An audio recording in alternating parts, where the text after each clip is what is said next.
Hello everyone and welcome to another Elliott with analysis. So today I want to talk about the S&P 500.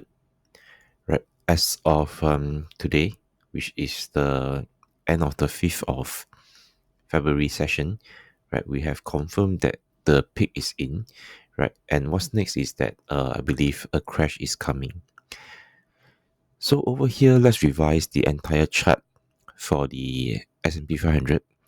So it started on the 9th of March, right, 2009. So this is the bottom of the Great Financial Crisis, right? So over here, you can see that red color, right, red color Roman character is the cycle level, right, as the highest one. So over here, the first wave is actually the shortest wave, right?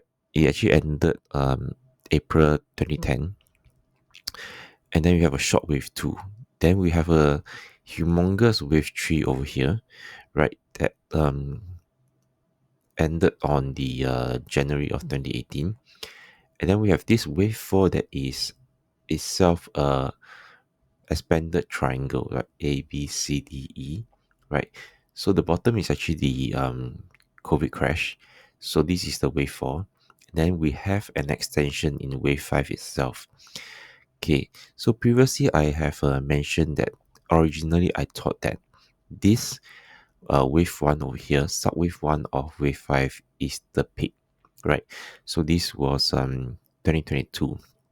Okay, so this turns out to be a subwave 1 of 5, right? And then you have a wave 2 over here, which is October 2022.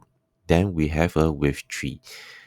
Okay, so this wave 3 itself is actually equals to wave 1. So wave 1 of 5 is equal to wave 3 of 5.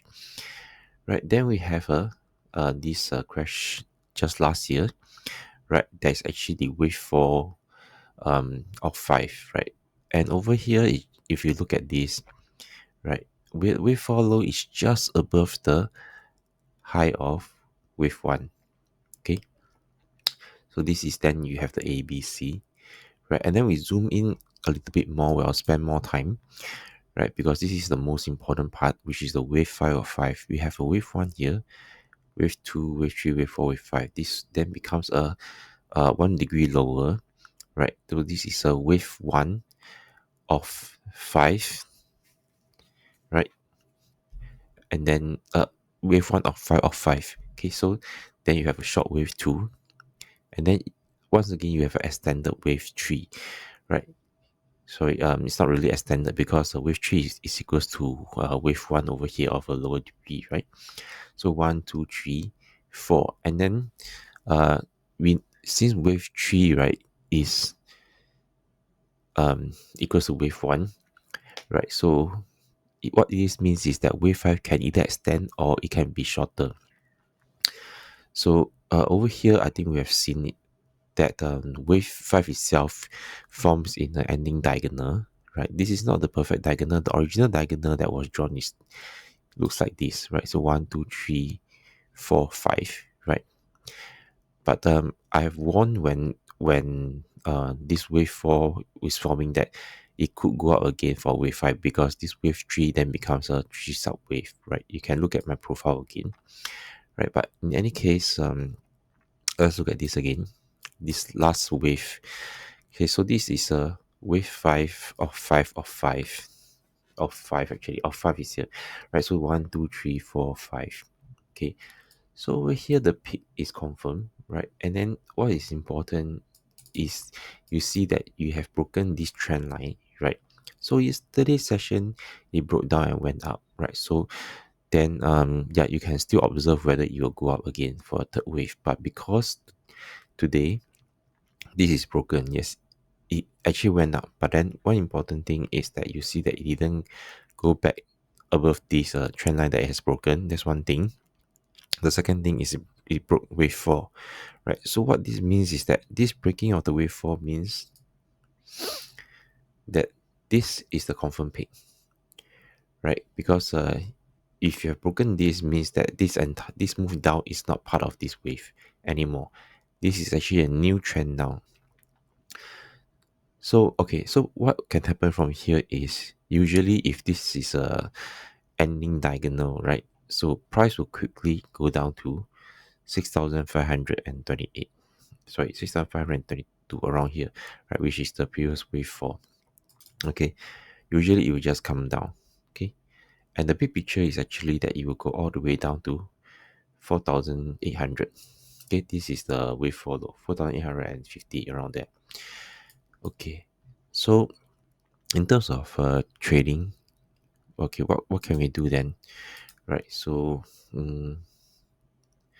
so from this price, the it should never visit the it should never hit a new high anymore, right? And like this will then be the first target. So the first target, the risk reward is not that good, but actually, what you are going to do is you should be doing a positional trade all the way down here.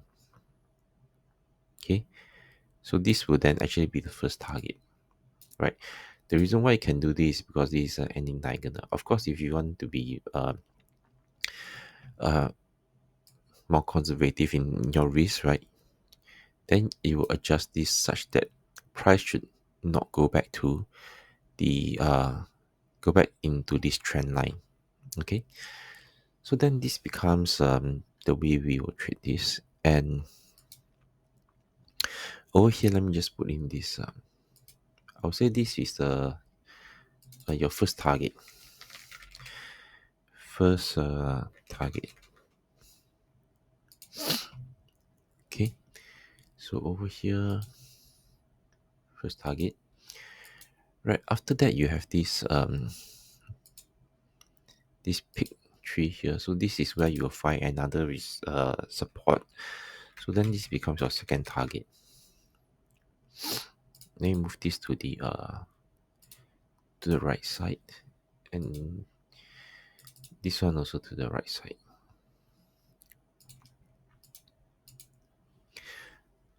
Okay,